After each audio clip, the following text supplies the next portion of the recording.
My dear friends and my viewers, जैसा कि आपको पता है लव इन जीसस प्रोग्राम में मैं आपको बहुत ऐसी पर्सनालिटी को मिलवाता हूं जो कि बहुत ही जिन्होंने जो डिफरेंट हो और वाकई उनकी लाइफ से हमें नजर आता है they are some different than others.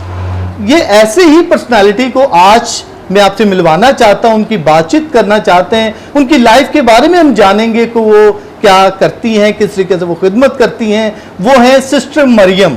Sister Maryam जो है मैं आपको बता दूं वो daughter of heart of the मेरी कांग्रीगेशन में सिस्टर हैं और मैं समझता हूं कि उनकी जो बुलाहट है वो तकरीबन 22 साल से सिस्टर्स में काम कर रही हैं और उनकी डिफरेंट वैल्यू से एजुकेशन में भी उसने काम किया, हॉस्टल में भी काम किया कि हॉस्टल के इंचार्ज हैं। इसके अलावा बहुत सारी रिस्पॉन्सिबिलिटी उन्होंने सर अंजाम दी और आज हम उनकी जुबानी सुनेंगे कि वो कैसे अपनी लाइफ को स्पेंड करती हैं।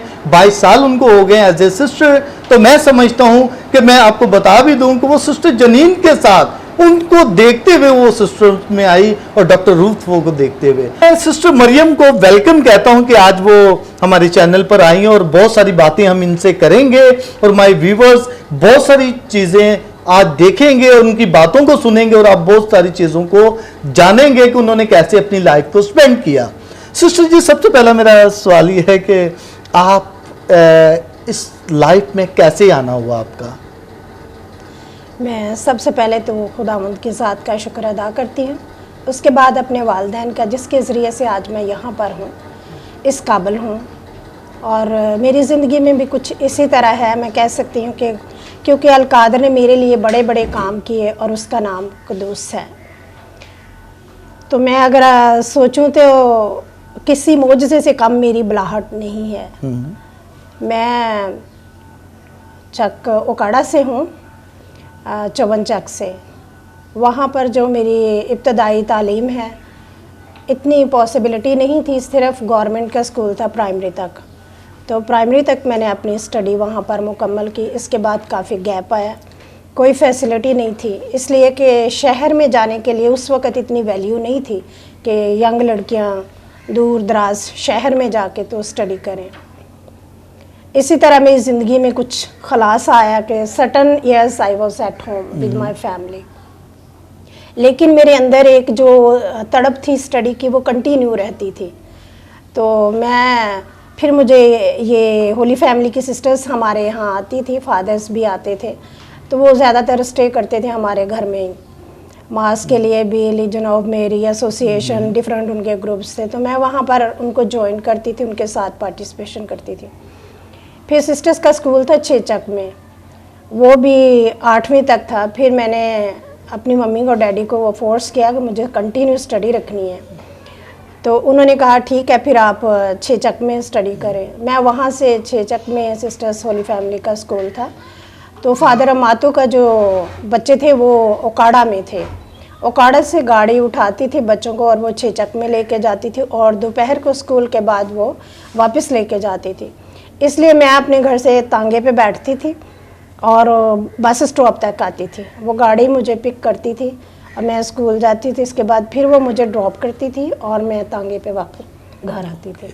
तो सिस्टर जी, ये तो बड़ा एक स्ट्रगल थी आपकी लाइफ में, जिस तरीके से आप बता रही हैं कि आप में एक पैशन था कि आपने एजुकेशन को करना।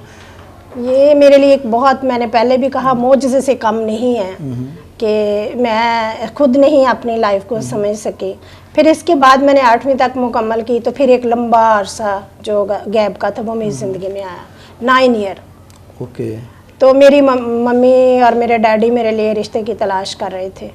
इसी दौरान मैं फिर भी चाहती थी कि मैं कंटिन्यू अपनी स्टडी को करूं। जब मैंने मम्मी डैडी को कहा तो मेरी मम्मी ने, फादर्स आते थे हमारे घर में, तो फादर अम्मातो को कहा कि मैंने सुना है कि कराची में एक यंग लड़कियों का हॉस्टल है, तो वहाँ पर क्यों नहीं आप मेरी बेटी को भेजते। तो वाइल सेम टाइम मैंने अपनी मम्मी को और डैडी को और सबको कहा कि मेरी छोटी बहन जो है वो उसकी मंगनी की हुई थी मेरी फुफाजाद के बेटे से। उसकी शादी पे ना निकाह पर फादर जी आए और मेरे लिए लेटर ले आए, कहने लगे कि मुबारक हो आपको ना सिस्टर जनीन ने जगह दे दी है। Very good sister जनीन। हाँ, तो मैं बहुत खुश हुई। मुझे कहने लगा कि जाने का भी ये है कि यहाँ पर हमारे 6 चकवा झुग्गियों से एक लड़की है, वो जाएगी क्रिसमस के बाद, तो आप उसके साथ जाएं। मेरे भाई थे माशाल्लाह, 6 मेरे भाई हैं। कुछ ने कहा हाँ ठीक है, कुछ ने कहा नहीं हम तो नहीं जाने देगी, अभी जवान हो गई है, शादी के काबिल है, तो इम्पॉसिबल, उधर जाएगी फैशन करेगी, ये करेगी वो करेगी। काफ़ी ऑब्स्टिकल्स वहाँ पर खड़े हो गए। तो मैं अपने डैडी को कहती थी कि आपका क्या फ़ैसला, मुझे वो फ़ैसला दें। तो मेरे डैडी ने कहा कि मेरे भाइयों ने काफ़ी इंसिस्ट किया मेरे बाप को कि नहीं इस उम्र में नहीं, अभी जवान हो गया, 18-19 साल की है। मेरे बाप ने कहा ये मेरी बेटी है, इसको पता है जो भी इसने करना है, एक दफ़ा इसको मतलब कि देना चाहिए चांस। मैं आई 1990 में, मैं इधर मंगोपीर में आए सिस्टर जनीन के स्कूल में। तो मैंने 2 साल यहाँ मैट्रिक की है। उसके बाद मैंने सिस्टर को बताया कि मैंने सिस्टर बनना है। सिस्टर तो फिर मेरे पीछे ही पड़ गई, मुझे कहने लगी कि पर्सनल मेरी मीटिंग लेती थी, फिर मुझे कम्युनिटी में लेके जाती थी लाइंस एरिया में। वहाँ पर तकरीबन सेवरल मतलब मंथ्स हम जाते रहे हैं रिकलेक्शन डे के लिए। वहाँ फादर गुलफाम आते थे सारा दिन, फिर वो कभी गेमें, कभी खाना, कभी कुछ एंटरटेनमेंट, फिर दुआ वगैरह भी होती थी। तो सेवरल ईयर के बाद फिर मैंने डिसाइड किया कि सिस्टर जनीन इतनी खिदमत करती है तो क्यों नहीं मैं कर सकती हूँ। क्योंकि आपकी बुलाहट थी, इसलिए खुदा आपको यहाँ तक लेकर आया ताकि अब वो अपनी जो बुलाहट है उसको पहचाने। तो इसी तरह मैंने सिस्टर को बताया, तो सिस्टर मुझे मैट्रिक के बाद वहीं छोड़ आए। तो मैं बहुत कंफ्यूज थी क्योंकि मैंने अपनी फैमिली को नहीं बताया था। 2 साल के बाद मैंने उसी दौरान फिर मैट्रिक करने के बाद पीटीसी सेंट पैट्रिक कॉलेज से की, और 2 साल के बाद मैंने सिस्टर्स को ज्वाइन किया था। तो मेरी सडनली माय मदर के, और माय मदर वाज सरप्राइज कि आप कहाँ पर है। मेरे बाप ने कहा कि जाओ मालूम करो कि मैट्रिक तो उसकी होगी, अभी क्या करती है। उसी दौरान मैं कुछ सिस्टर्स में थी, तो मेरी मामा जो थी बड़ी सरप्राइज हुई। तो मेरी मामा ने कहा कि आपने मुझे बताया ही नहीं ना, आपने बाप को बताया। तो मैंने कहा मम्मी हो सकता मैं ये लाइफ मैनेज करूं या ना करूं, इससे पहले मैं नहीं बताना चाहती थी आप लोगों को कि आप दुखी भी ना हो, क्योंकि मेरी स्टडी में इतना गैप और इतने लंबे लंबे अरसे के बाद पता नहीं मैं मैनेज करूंगी कि ये नहीं करूंगी। लेकिन आपने वाकई बगैर बताए हुए आपने सब कुछ किया, लेकिन आपके अंदर जो एक जुनून था, एक पैशन था कि मैंने ये सिस्टर बनना है, खुदा भी आपको इस तरफ लेकर आ रहा था। और ये मैं कहता हूँ बहुत अच्छा ये है। बहुत बड़ा मेरे लिए भी। मैंने जैसे पहला ही जुमला बोला है कि खुदावंद ने मेरे लिए बड़े बड़े काम किए हैं, उसका नाम कदूस है। मेरे लिए आज यही है, जिस जगह पर मैं हूँ इम्पॉसिबल था। मेरी फैमिली में मेरे रिश्तेदार कहते थे कि how it can be possible कि ये सिस्टरों में जाएगी। इसी तरह करते कराते मैं फिर सिस्टरों के साथ रहना शुरू हो गई। साथ में स्कूल था, वहाँ पढ़ाती भी रही। फिर सिस्टरों के साथ बस्तियों में भी काम करती रही, जहाँ वो जाते थे मैं करती रही, उनके साथ पार्टिसिपेशन मेरी फुल थी।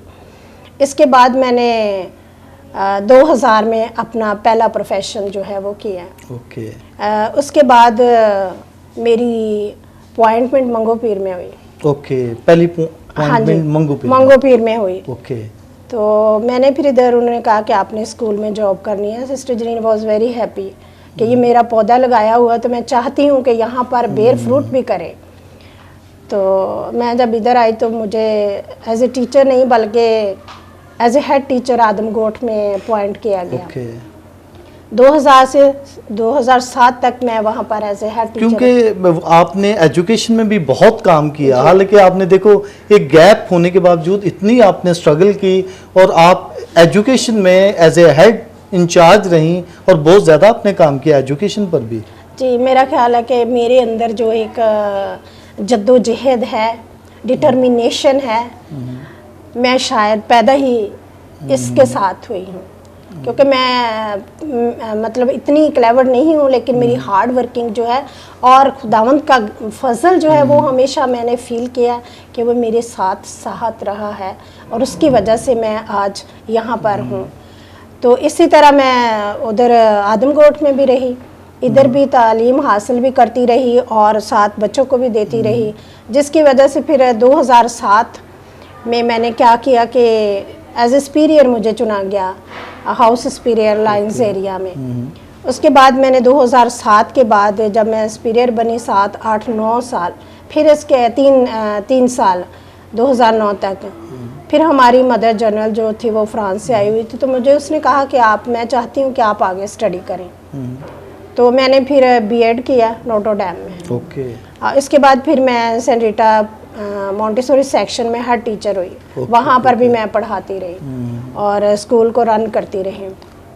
सेंट रीटा स्कूल भी काफ़ी फेमस है सदर में ना? जी। हाँ जी। तो उसके बाद फिर मुझे 2013 में हाउस सुपीरियर गुरु मंदिर में बनाया गया। ओके। वहाँ मैं 2013 से 2020 तक ऐसे हाउस सुपीरियर रही हूँ। ओके। यानी कि काफ़ी खुदा ने आपसे खिदमत ली, बहुत ज़्यादा जगह पर आप एज ए इंचार्ज रही, ये बहुत बड़ी बात है ये। जी।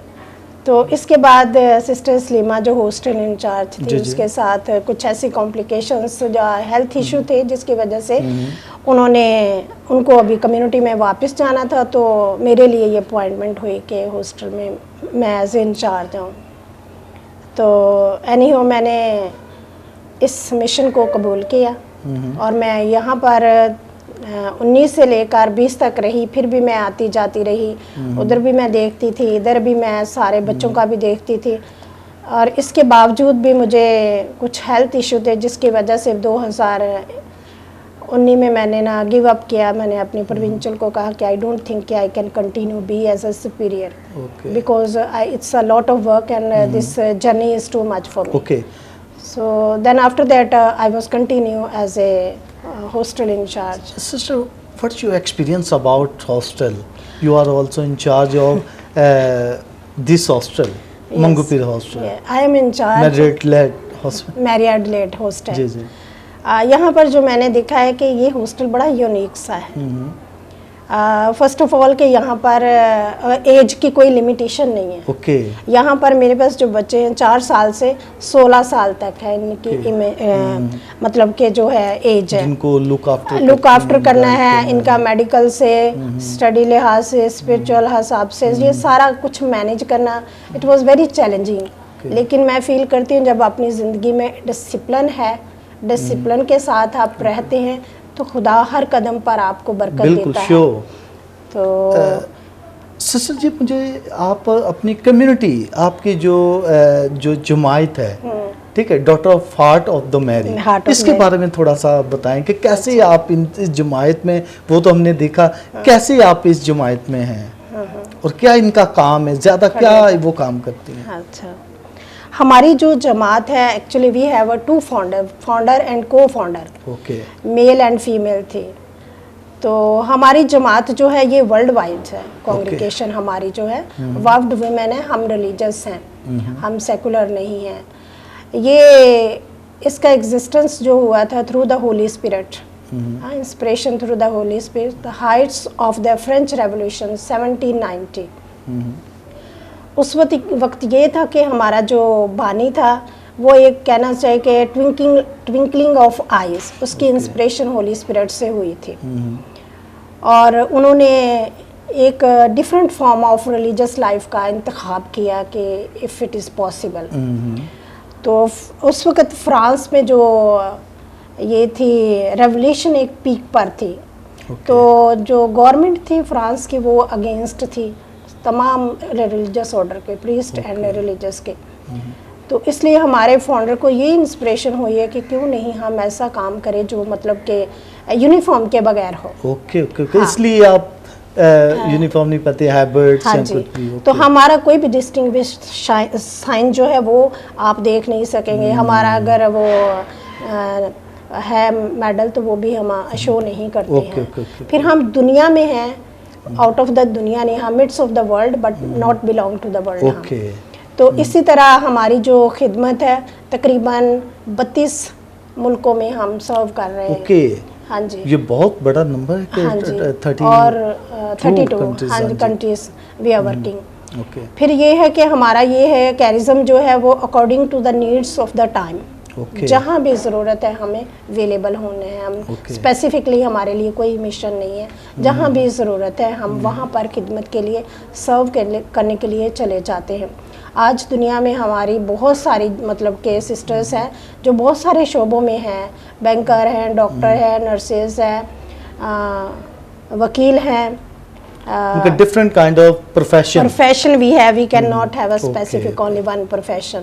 तो इसी तरह पाकिस्तान में हम जब आए हैं 1954 में हम आए हैं जी। ओके। तो उसके बाद हमने पहला जो कैंडल लिट हुआ था वो मैरियड लेप्रोसी सेंटर में हमारे सिस्टर्स ने वहाँ पर आगाज़ किया था अपने मिशन का। तो आज दुनिया के हर कोने में DHM काम करी है। पाकिस्तान में भी हमारा हॉस्टल भी है, रिट्रीट हाउस भी है, फिर वो है हॉस्पिटल भी है, हमारा एजुकेशन में भी है, सोशल वर्कर हैं। तो इसी तरह हमारे हर फील्ड में मतलब कि हमारी जो सिस्टर्स हैं वो काम कर रही हैं। तो सिस्टर यूथ के लिए आप क्या मैसेज देना चाहेंगे कि वो वोकेशन अभी कुछ कम नज़र आती हैं, कुछ ऐसा है कि आप क्या पेरेंट्स को या यंग गर्ल्स को ऐसा मैसेज देंगे ताकि वो कॉन्वेंट की तरफ राब्ता करें, ताकि वो कॉन्वेंट में आए खुदाम की खिदमत करने के लिए जैसा कि आप कर रही हैं? अब मेरा ख्याल है ये बहुत मुश्किल सवाल है, जहाँ तक मैं फील करती हूँ कि ये जो फास्ट टाइम दुनिया में जा रहा है और worldly thing is very attractive. तो जो नौजवान नस्ल है वो इधर इतना आना पसंद नहीं करती है। Very hard for us to find a vacation priestly life और रिलीजियस लाइफ में। तो मेरा ख्याल है जो वालिदैन है वो बहुत बड़ा एक पिलर है। अगर वालिदैन इसमें है कि बेसिकली अगर हमने ये बीज बोया, तो मैं फील करती हूँ मेरी माँ ने ईमान का बीज हमारी माँ ने हमें हमारे अंदर बोया है। She was very prayerful lady. तो इसी तरह माँ बाप जो है उनको रोल मॉडल होना चाहिए। सुशील जी, आप हॉस्टल को भी संभाल रही हैं, हॉस्टल में क्या इस तरीके से आप उनको गाइडलाइन देती हैं ताकि वो अपनी लाइफ को सक्सेस बना सकें, अपनी लाइफ को समझ सकें? बच्चे जो हैं बिल्कुल यंग गर्ल्स भी हैं, स्मॉल भी हैं, उनको क्या ऐसी गाइडलाइन देती हैं ताकि वो अपने मज़हब के मुताबिक भी लाइफ गुजारें और वोकेशंस में भी आ सकें? हम इन पे ना 3 चीज़ों पे काम करते हैं, फिजिकल, मेंटली एंड स्पिरिचुअली। तो हमारे पास जो बच्चे आते हैं इनके पास पहली बात तो क्रिश्चियन वैल्यू नहीं होती है।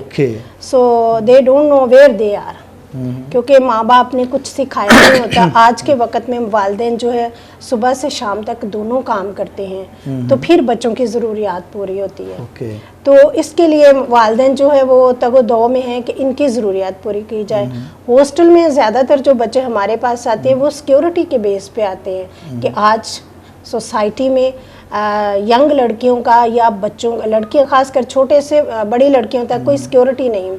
अगर माँ बाप चले जाते हो तो वालिदैन बहुत एहसास करते हैं इस चीज़ का कि हमारी कि क्या कौन से नशीबो फराज से बच्चे हमारे और हम गुजरेंगे इन बच्चों की वजह से। तो इसलिए हमारे पास जो ज़्यादातर तो सिंगल पेरेंट्स हैं बच्चे जो हैं, फिर कुछ ऐसे हैं जो ऑर्फन हैं।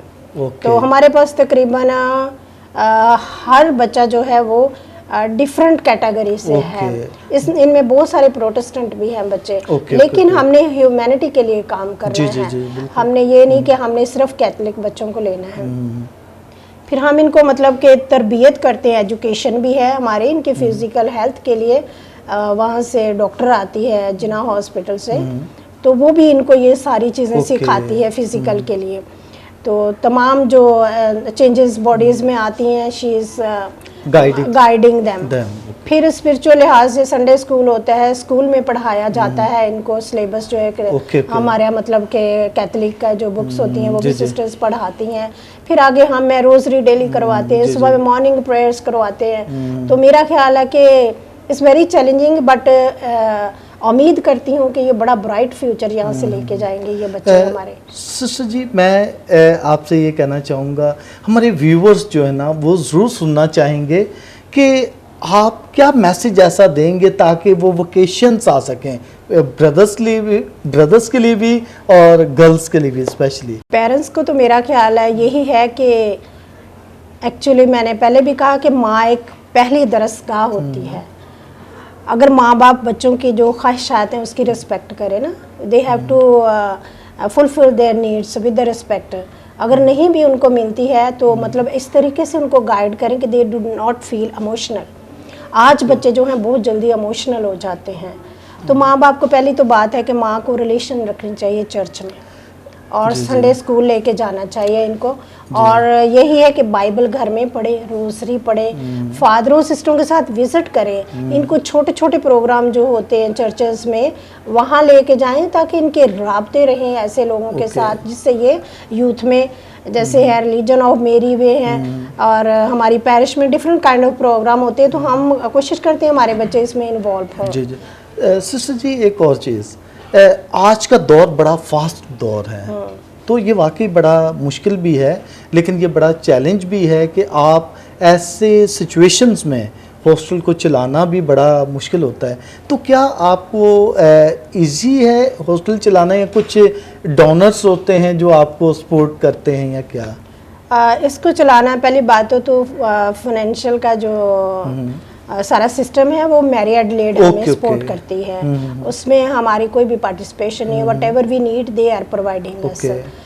तो इसलिए हमें इस मॉडर्न और इस वर्ल्डली अट्रैक्शन दुनिया में हमारे पास जो बच्चे आते, मैं पर्सनली अपनी लाइफ में फील करती हूँ कि I have taken a lot of changes in my self, क्योंकि मैंने ज़्यादा से ज़्यादा सिंप्लिसिटी को अपनाया। मैं अपने म्यार को इन बच्चों के म्यार पे लेके आई हूँ। तो ये सिंप्लिसिटी की बात आई। ओके, तो आप कितने प्रॉमिस करते हैं अपनी कांग्रीगेशंस में? हम 3 वादे करते हैं। 3 वादे करते हैं। Poverty, chastity and obedience. Okay, जो रिलीजियस ऑर्डर करते हैं। रिलीजियस ऑर्डर करते हैं। ओके, हम भी 3 वादे मतलब के करते हैं। तो इसी तरह ये बच्चों की, आज मैं अपनी ज़ात को भूलकर इन बच्चों की ज़रूरत को देखती हूँ। मेरे लिए इनकी पहली प्रायोरिटी है इनकी ज़रूरत को मद्देनज़र रखना। अगर बच्चे छोटे हैं, उनकी सारी ज़रूरियात नहीं पूरी होती, तो बच्चों का क्या कसूर है? उनका हक क्या तालीम हासिल करना। जो मुझसे हो सकता है मैं उनकी मतलब कि मटीरियल थिंग्स, स्पिरिचुअल या जो भी है, उनकी ज़रूरत को बहुत फील करती हूँ कि ये मेरी ज़ात के लिए हो रहा है, मुझे खुदावंद ने चुना है, ये काम खुदावंद का है, इसलिए मैं चाहती हूँ कि इसको दिल से किया जाए, जिससे मेरी रूह को तस्कीन हो, मुझे तस्कीन हो, और मैं एंजॉय करती हूँ। मैं इस काम को काम नहीं समझती। सिस्टर जी मैं ये भी कहना, आपके कॉन्वेंट कितने हैं पूरे पाकिस्तान में? पाकिस्तान में एक्चुअली हमारे जो कॉन्वेंट हैं वो 2 ही हैं। 2 ही हैं? हाँ जी। एक मंगू पीर? नहीं, मंगू पीर कॉन्वेंट नहीं है एक्चुअली, ये है हमारे पास वर्किंग स्टेशन होते हैं। हाँ जी। और लाहौर में भी हमारे पास कॉन्वेंट है, लेकिन वो भी अभी हॉस्टल की तरह हम चला रहे हैं। हमारे पास अच्छा, एक लाहौर में है, हाँ एक इधर है, तो वैसे कॉन्वेंट हमारे 2 कॉन्वेंट है, एक लायंस एरिया में, एक गुरु मंदिर में। ओके ओके, वही जो पुराने कॉन्वेंट है वही है, लेकिन दूसरी जगह पर आप सर्व कर रहे हैं डिफरेंट काइंड्स ऑफ मिशन, हमें जो भी मिलता है मिशंस के तौर पर। ओके, हाँ जी। तो सिस्टर जी बहुत अच्छा लगा, बहुत अच्छी अच्छी बातें आपसे मिली, वंडरफुल। और वाकई ये हमारे व्यूअर्स के लिए, हमारे फ्रेंड्स के लिए बहुत ही अच्छा होगा एक सिस्टर की लाइफ के बारे में जानना कि वो किस तरीके से अपनी लाइफ को स्पेंड करते हैं। My dear friends, my viewers, remember that ये सिस्टर मरियम की लाइफ को हमने सुना, बहुत अच्छी बातें उन्होंने बताई, हॉस्टल के बारे में, उतने अपनी कॉम्युनिकेशंस के बारे में बताया। मैं समझता हूँ कि हमारी लाइफ, हमें इनसे बहुत कुछ सीखने की ज़रूरत है। एक नया जो गर्ल्स, स्पेशली मैं गर्ल्स से कहता हूँ, ज़रूर अपनी लाइफ को स्पेंड करेंगे जैसे खुदा के लिए अपने आप को वक्फ करना, ताकि मिशंस के तौर पर खुदा उनके काम के लिए भी सामने आए। तो जैसे सिस्टर मरियम ने अपनी लाइफ के बारे में बताया, आप देखें, सुने, और फिर बहुत सारी कॉन्ग्रीगेशन कराची में है, पाकिस्तान में है, आप ज्वाइन करें ताकि खुदावन के जलाल को जाहिर कर सकें। Okay my dear friend, thank you so much, God bless you, thank you sister ji.